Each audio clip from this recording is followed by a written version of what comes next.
depan adik-adik jangan hanya hadir karena undangan si A, si B, tapi anggap ini proses belajar yang materinya itu insya Allah tidak akan Anda dapatkan di ruang kelas. Oke, jadi ya kalau boleh syarat, kalaupun tidak bawa buku atau apa ya untuk ditulis itu tuh penting, karena sifat ilmu itu liar, maka ikat dia dengan tulisan. Itu hal pertama sebelum kita masuk ke materi ya. Nah, yang kedua, bagaimana saya diskusi sama senior, kemudian teman-teman yang lain, ada kebanyakan, enggak kebanyakan ya, ini wajahnya enggak asing, ini enggak asing. Yang baru-baru juga ada. Kalau yang ganteng kayak bintang Korea itu sekretaris wakil atau sekretaris sih? Wakil. Maba. Nah, adik-adik yang baru datang ke Jambi, bagi saya hari ini Anda tidak perlu pergi ke Jogja untuk jadi orang pintar. Yang Anda harus bawa adalah semangat bagaimana belajarnya. Dan mudah-mudahan kita di IKNM, sebenarnya diskusi ini terbuka untuk umum, tapi alhamdulillah sampai hari ini yang aware, yang mau gabung itu adik-adik dari IKNM. Tidak apa-apa. Kenapa? Karena membudayakan sesuatu yang baru itu butuh waktu, butuh proses. Nah, saya berharap dalam diskusi kita ke depannya wajah-wajah ini akan selalu hadir, akan selalu kelihatan, sehingga insya Allah akan bawa kebaikan untuk kalian semuanya. Nah, laporan itu berjudul Ketimpangan Ekonomi Indonesia 2024. Pesawat jet untuk si kaya, sepeda untuk si miskin. Saya secara khusus memberikan judul Mengukir Ketimpangan, catatan kritis atas Jokowi Nomik. Kenapa ya mengukir?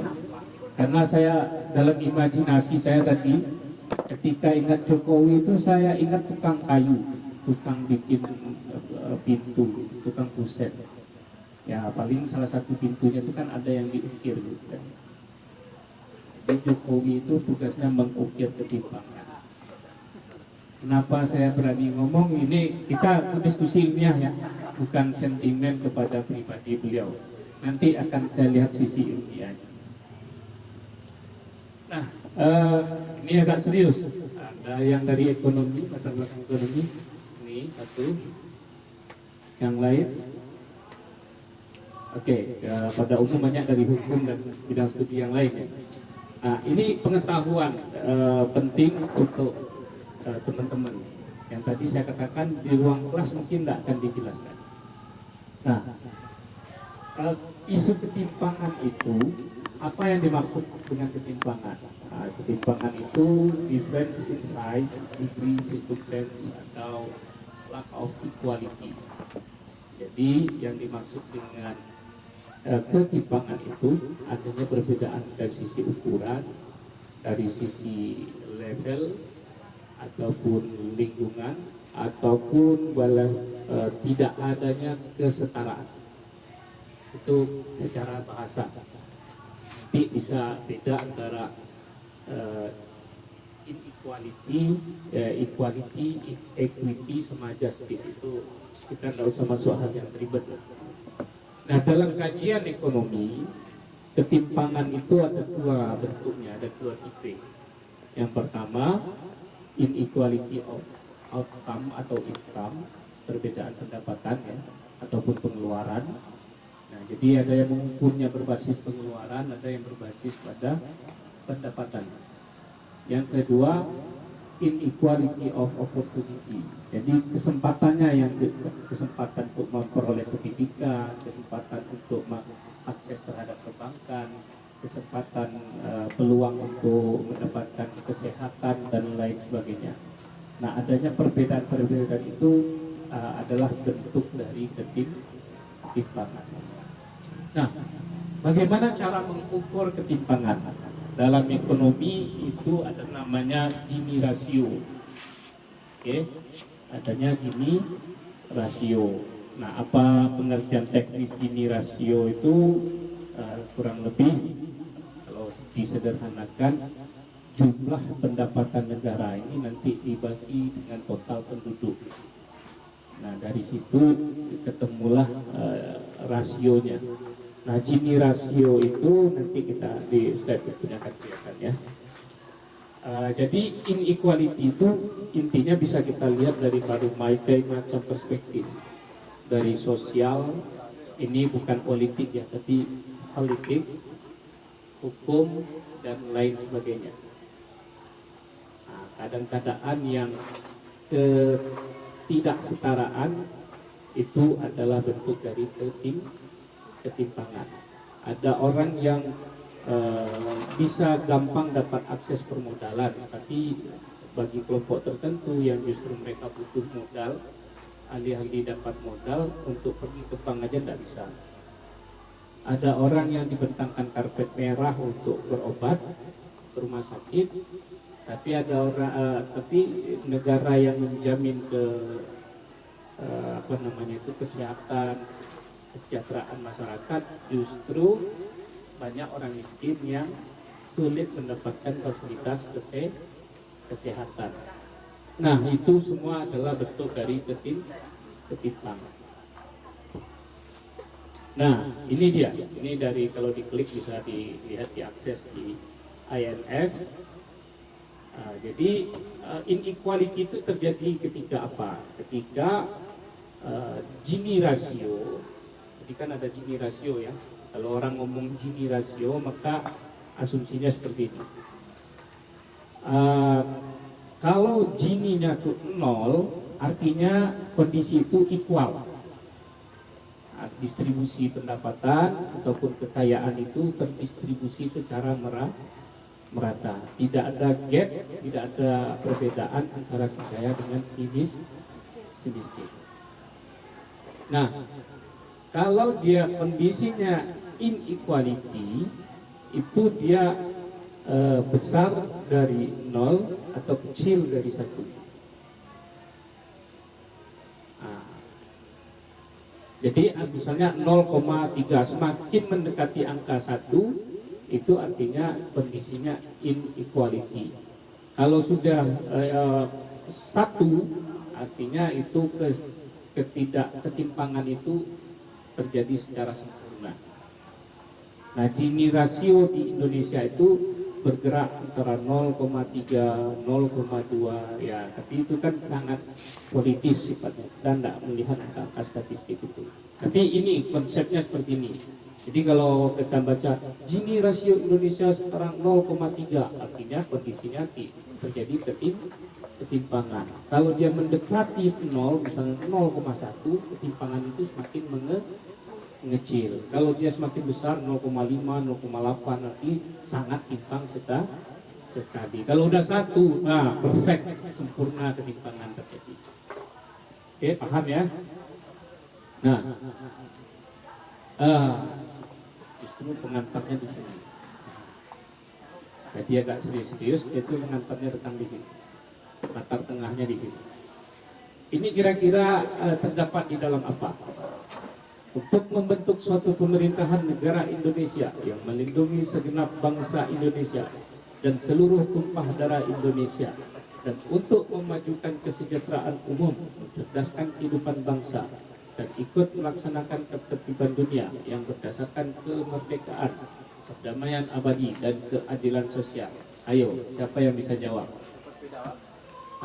Dapat sepeda. Ini terdapat di mana? Pak. Undang-undang apa? Undang Dasar 1945. Di mana, bagian mananya? Alinea keempat. Oke. Maka dibentuklah pemerintahan Indonesia, gitu kan? Jadi ini tujuan kita bernegara. Di apapun kondisinya, konteks kita bernegara, tidak boleh lari dari tujuan ini. Tujuan kita apa? Membentuk pemerintahan negara Indonesia yang seperti apa? Yang melindungi segenap bangsa Indonesia dan seluruh tumpah darah Indonesia, memajukan kesejahteraan umum, mencerdaskan kehidupan bangsa, melaksanakan ketertiban dunia. Prinsipnya apa? Kemerdekaan, perdamaian abadi, dan keadilan sosial. Nah, sekarang mari kita lihat bagaimana faktanya. Jokowi New Developmentalism. Ini saya kutip, ini di bawah ini 2 artikel yang saya ambil. Artikel ilmiah terbit di jurnal berindeks Fokus I1. Jadi bukan artikel abal-abal ya. Oke. Yang paling menarik yang pertama adalah disampaikan oleh F. Warburton. Ini seorang ekonom ya. Dia melihat, menurut dia, ekonomi yang dijalankan oleh Jokowi sejak tahun awal dia menjadi presiden, terutama setelah tahun 2016, di mana dia sudah mencapai kestabilan politik. Model pembangunannya itu paradigmanya bisa dikatakan sebagai paradigma New Developmentalism. Nah, apa itu New Developmentalism? Tak lain adalah wujud baru dari model developmentalisme yang dulu dikembangkan oleh Soeharto. Nah, jadi kan Soeharto itu dikenal sebagai Bapak Pembangunan Indonesia. Nah, konsep paradigma pembangunannya apa? Developmentalism. Nah, apa itu developmentalism? Fokusnya pada pembangunan infrastruktur. Oke. Maka yang kemudian kalau zaman Soeharto dulu pembangunan infrastruktur, kemudian industrialisasi. Jadi semuanya diindustrikan, membangun industri ini, industri itu, industri pesawat terbang, industri lokomotif, segala macam, industri batu bara dan macam-macam pertambangan. Itu adalah model Soeharto. Nah, Jokowi gimana? Nah, sama. Dia membawa satu konsep yang disebutnya New Developmentalism. Modelnya agak mirip-mirip. Kalau Soeharto secara politik mengatakan kita perlunya stabilitas politik. Politik sebagai panglima. Sehingga apapun kritik, insya Allah hilang nyawa.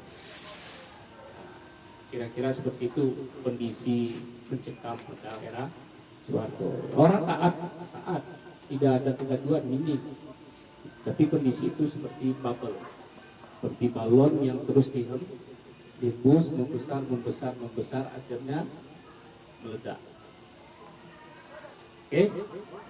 Nah, Jokowi dari sejak awal yang kita tidak tahu di mana riwayatnya lagi, ada nawacita dulu seingat saya, kemudian ada apa lagi janji-janji beliau dalam kampanyenya itu yang kemudian kita nggak kenal lagi sejak beliau memerintah. Kosakata nawacita itu tidak ketemu lagi di mana. Dulu waktu dengan bersanding dengan dengan Yusuf Kala, kosakata tol laut, entah di mana riwayat tol laut itu sudah tidak ketemu juga.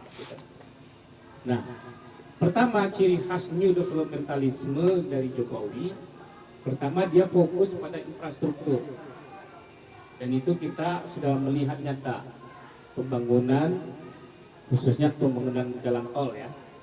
Tol itu ada di mana-mana, Pekanbaru, Aceh ke Medan, dan lain sebagainya. Banyak sekali tol-tol yang dibangun oleh Jokowi. Basisnya apa? Utang. Oke. Nah, yang kedua, deregulasi. Untuk memuluskan pembangunan infrastruktur tadi, maka dia melakukan deregulasi. Deregulasi itu apa? Dia mengatur ulang, membuat peraturan-peraturan yang memudahkan masuknya investasi. Nah, apa wujud konkret dari deregulasi itu? Lahirnya Undang-Undang Cipta Kerja. Dulu orang kalau bangun PT sulit tampung. Sekarang modal 10 juta bisa jadi PT. Itu sisi positifnya ya. Dan banyak positif yang lain, walaupun Itu bisa kita bawa pada diskusi yang berbeda. Akan tapi secara politik, kalau tadi saya katakan Soeharto dengan gaya politik sebagai panglima, Jokowi mirip-mirip lah. Politiknya konservatif dan cenderung otoritarian. Ini bukan kata saya ya, kata yang kedua ini, penulisnya si Power TP ini, ada nama panjangnya saya lupa ya. Jokowi's authoritarian turn and Indonesian democratic decline. Jadi kembalinya otoritarianisme Jokowi dan jatuhnya demokrasi Indonesia. Itunya sangat provokatif ya. Dan di situ dia melihat model politik Jokowi itu dua. Pertama dia konservatif otoritarian, yang kedua anti pluralisme. Di mana itu bisa kita lihat macam-macam. Bagaimana pemerintah kita cenderung menyamakan persepsi. Artinya kalau dulu kalau bahasa kami diskusi, kalau dulu Bhinneka Tunggal Ika, keragaman tapi satu. Sekarang kita fokus pada ikanya tapi lupa pada kebhinekaannya. Kita tuh cuma ingin jadi satu, tapi kita lupa bahwa kita itu beragam. Nah ini yang jadi persoalan dari sebagai bentuk anti pluralismenya yang dijalankan oleh Jokowi. Nah ini paradigma Jokowi Nomi. Hasilnya seperti apa? Nih di 2017 Anda bisa baca pada Oxfam Report. Di sini disebutkan Indonesia berada peringkat ke-6 dalam kategori ketimpangan distribusi kekayaan terburuk di dunia. Ini 2017 ya. Pada tahun 2016 sebanyak 1% individu terkaya dari total penduduknya menguasai hampir separuh total kekayaan. Jadi 1% orang kaya di Indonesia itu menguasai 49% total kekayaan yang ada di Indonesia. Kemudian jumlah miliarder mengalami peningkatan dari hanya 1 orang pada tahun 2002 menjadi 20 orang pada tahun 2016. Yang semuanya itu adalah kaum laki-laki. Nanti di laporan de Celios ini nanti akan dilihat di mana mereka tinggal, orang-orangnya seperti apa. Kekayaan kolektif dari 4 miliarder terkaya tercatat 25 miliar US dollar. Berapa nih ya?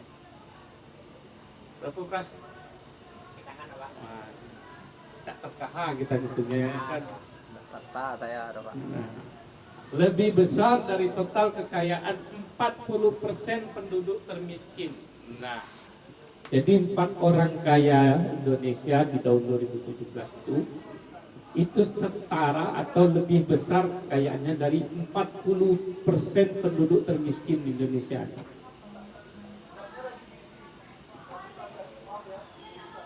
Atau sekitar 100 juta orang. Berbanding 100.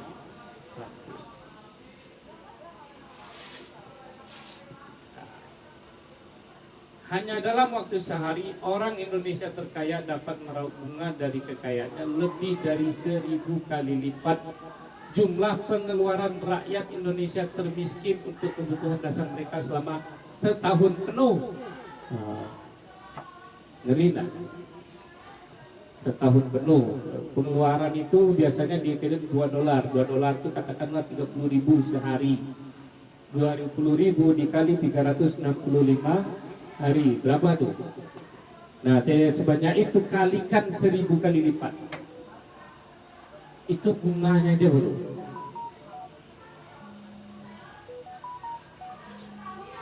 Nah ini kondisi ketimpangan.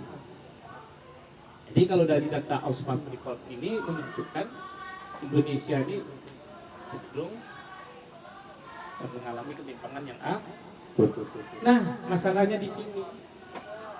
Ini masalahnya.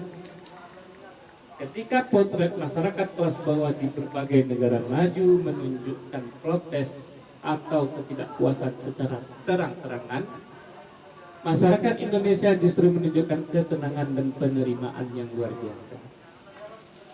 Yo wes, mangan rak mangan, yang penting ngumpul, katanya kan. Orang Indonesia itu hebat. Hebatnya tapi agak konotasi negatif. Sudahlah kondisi seperti ini, hidupnya tenang-tenang aja. Mobile Legend tetap nomor wahid, gitu kan. Kalau kita baca itu berapa penghasilan dari tim judi online, itu kita kaget. Yang kaya siapa? Yang punya perusahaan judi online itu. Dan naasnya lagi, pelaku judi online itu rata-rata orang-orang kelas menengah ke bawah, alias orang miskin-miskin yang mentalnya udahlah miskin, mental miskin, jelek lagi. Hah? Ya hitam atau putih itu tidak soal. Tapi saya di kelas selalu ngomong itu, sudahlah jelek, miskin, mental miskin, tidak tahu diri lagi. Itu kondisi masyarakat Indonesia. Jadi dia pasrah dengan kemiskinannya itu dan menikmati. Sehingga apa, mentalitas itu udah kena. Kalau apa-apa nanti orang dalam ada benda. Kalau tidak ada ya udah langsung down di mentalnya. Betul? Nah, ini kondisi kita nih yang ya, tenang-tenang aja. Hebat orang Indonesia. Nah, ini kita akan lihat kondisi yang lain ya.